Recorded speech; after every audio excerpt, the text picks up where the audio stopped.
If you're a student looking to ace your next project, you need to know how to create a line graph in Excel. Let's make it easy.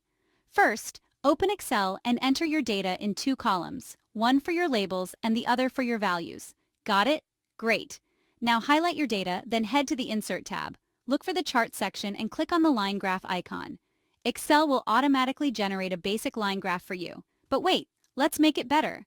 Click on the graph to see tools for customization. You can change the colors, add data labels, and even edit the axis titles. Feeling creative? Play around with the design and layout options until it looks just right. And there you have it, your very own line graph in Excel.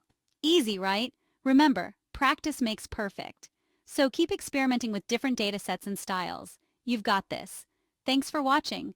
Don't forget to like and subscribe for more easy Excel tips.